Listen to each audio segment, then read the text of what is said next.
Thank you, Chairperson of this session. I would also like to thank the organizing committee for allowing me to come here and present this work from Tanzania, in which we were examining the etiology, clinical characteristics, and the predictors of mortality among patients with heart failure in Tanzania.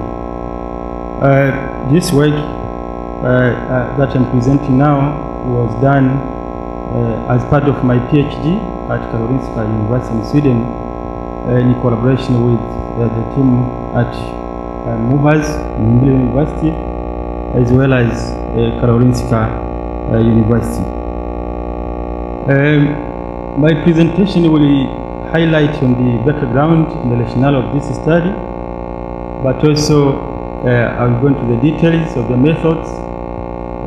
Later on, I'll go into the details of the findings as well as the key message of this work.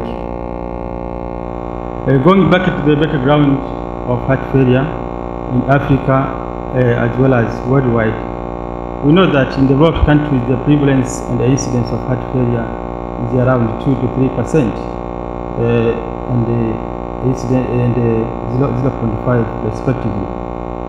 The etiology and the clinical characteristics as well as therapy and the prognosis are well studied in developed countries, as you have seen from the second presentation by Professor William. There has been extensive research on those areas in Europe and the US.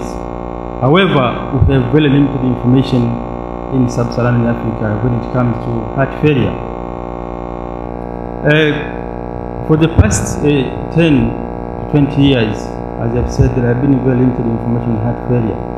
And for the first time, this study, which was conducted about 8 years ago in South Africa by Stewart and his colleagues, they came with a clear message which showed that heart failure was becoming an emerging health public problem in urban sub-Saharan Africa.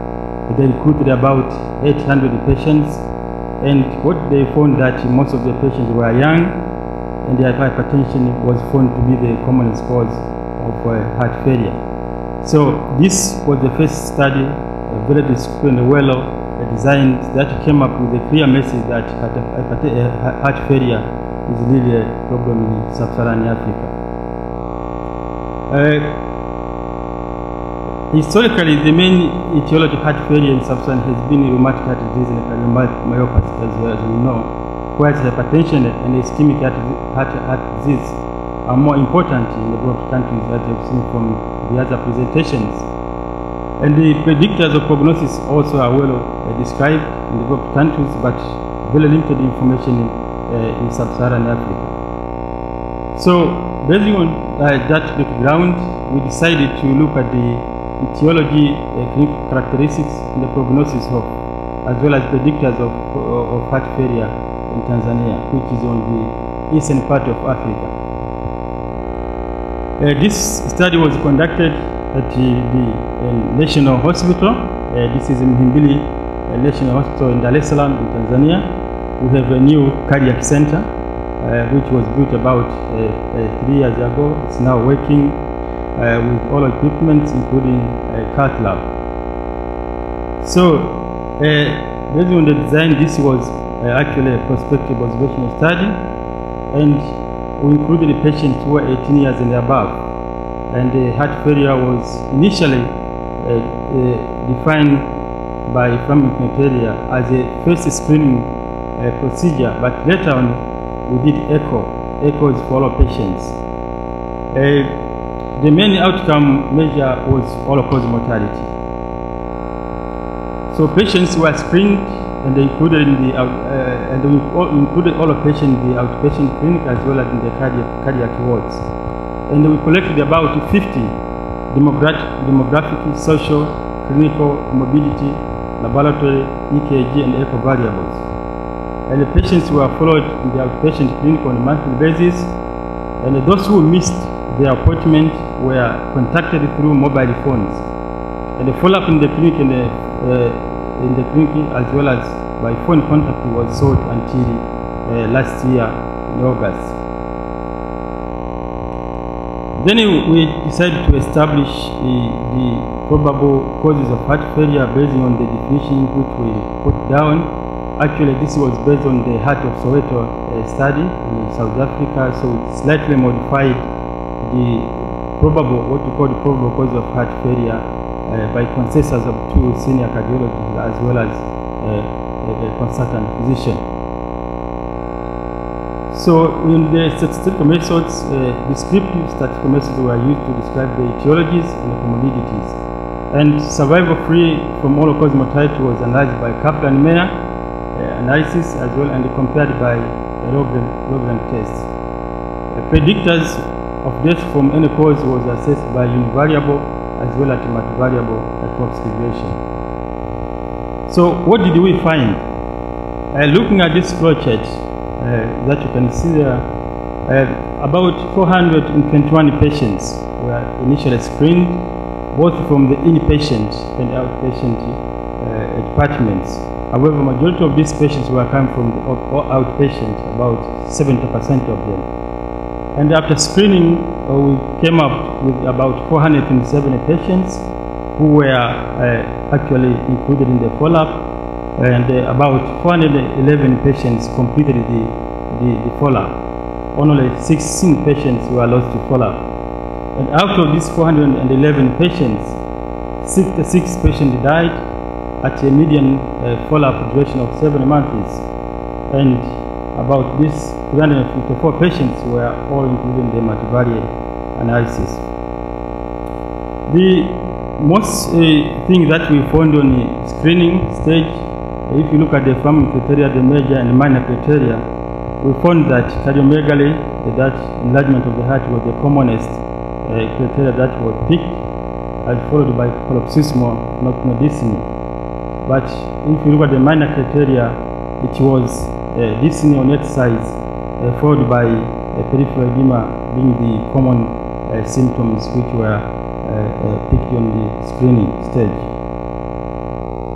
Now, when it comes to the etiology, as we have seen from the other presentations, probably here the picture is different, as we are seeing that the commonest cause of heart failure was found to be hypertension. And this is changing our knowledge now in Africa, where we used to understand that rheumatic heart disease, cardiomyopathies are the commonest cause of heart failure. But now it seems hypertension is coming up with very huge figures like that 45%, and this of course is followed by cardiomyopathies. Rheumatic heart disease is still there, but it seems that it is declining if you look at this figure as well from other presentations. As you will see maybe on Saturday, you will see more presentations from Africa. Rheumatic heart disease is still there, but the prevalence is declining. When it comes to ischemic heart disease, it's also coming up, although the prevalence is still low, and this was, in our case, it was 8.5%. However, I should say that we did not have some diagnostic facilities to pick up ischemic heart disease like catheterization at that particular point. So our diagnosis was based on just history, ECG, and echocardiography. So this was one of the limitations of our study. As you can see, hypertension is actually increasing with age. If you look at the patients who are less than 30 years, cardiomyopathies are the major problem as well as rheumatic heart disease. However, as age increases, you can see hypertension is becoming a major driving force of heart failure in sub-Saharan Africa, particularly in Tanzania. Of course, my study is not the first study to give these figures to show that hypertension is a major problem. We have a very big study cohort going on in Africa, the THESIS, the survey on heart failure in Africa. And in this, Albertino from Mozambique was the PI, and just like 5 years ago, they came out with this publication showing that hypertension was the major cause of heart failure in Africa, and it included about more than 11 countries. although Tanzania was not included in this study, which is about 9 countries. Again, Professor Siliwa from South Africa with her colleagues came with similar findings. She tried to combine several studies from Africa. As you can see, she compared with the other publications in Africa about 10 to 50 years ago. And you can see that hypertension is picking up as a major driving force of heart failure in Africa if you compare to about 10 to 50 years ago. Probably this will continue for the next 10 years if we don't go into problems of ischemic heart failure. So if you look at the selected baseline characteristics, these are selected. We have other characteristics, but just for the purpose of this presentation, I decided to select a few variables just to share with you. As it has been outlined on other presentations in the Middle East, India, the mean age for our population was again younger compared to Western and the US population, about 20 years less compared to those populations. But also, the frequency of atrial fibrillation in this case was only 16%. However, surprisingly, warfarin was used only 3% of the patient. This was very surprising, and it was discouraging to see that the prescription of warfarin was very low in this population. The use of ACE inhibitor in our study was very high, 92%. And this may be due to the fact that this is a referral hospital, and most of the patients were referred to us. Probably that's why we have these very high figures of the use of ACE inhibitors as well as ARB if you compare with the other studies. However, as with the other studies, beta blockers were not well prescribed in these patients. If you look at the survival, as I've said that we had about 66 events of death in this cohort at the median follow-up of 7 months, and the overall survival probability was about 90% at 6 months. However, one thing that I would like to draw your attention is that if you look at the different risk factors for death in this cohort, anemia was found to be one of the most significant cause of contributor of death in this cohort. And the most important thing here that you should be able to pick is that the magnitude of anemia as a contributor of death in this cohort was very high, especially if you compare with other studies in Europe and the US. Again, atrial fibrillation was found to be a major risk factor for death in this cohort. Again, you can see the very huge magnitude of this contribution compared to other studies.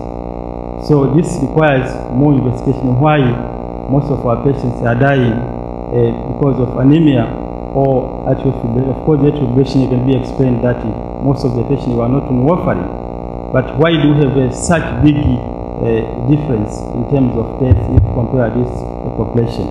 Of course, lack of education again was another problem. So if you look at the predictors of mortality, again, anemia was one of the cause of the risk factor for death. Lack of education, renal disease, pulmonary hypertension, atrial fibrillation, also for those patients who are recruited from the wards. These findings are not really different from what we see from Europe. However, one thing that I would like to say here that we do not see any association between gender, age, hyponatremia in this cohort, and probably we had a small sample size with only 66 events that can explain the lack of statistical power.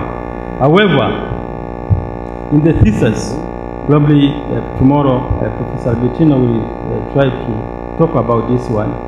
They found the same finding that hyponatremia, age, and gender were not the contributors of mortality in African population. So now we are trying to think that is there any reason to explain this situation as it's seen in the other countries? Probably the law of neurohormonal mechanism is less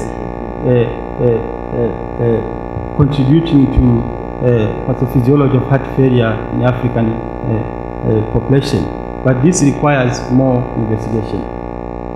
If you look on the publication from the Western countries like the CHAM study, again they found those figures like age, gender, were risk factors for death. However, in our cohort we did not find such findings. Now, so to summarize the findings that heart failure is affecting a relatively young population in our cohort, and hypertension is a key driving force. And we found 6 independent predictors of mortality: anemia, atrial fibrillation, education level, pulmonary hypertension, inpatient renal dysfunction. And of course we had some limitations like loss to follow-up, fewer events of death. Probably some of the sesquipapin cannot be explained because of few deaths. Also absence of natriuretic peptides and the invasive ischemic procedure to diagnose heart failure, particularly ischemic heart failure, as well as this study actually was done in an urban area near referral hospital. A selected population is not representative of the rural sub-Saharan Africa. So the key message is that we need to address hypertension, and this can reduce the incidence of heart failure in Tanzania as well as in some other countries in Africa.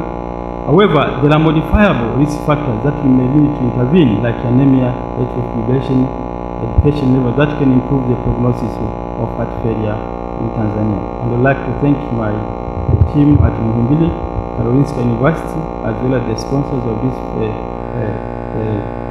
project. Thank you very much, Mr. Chairman.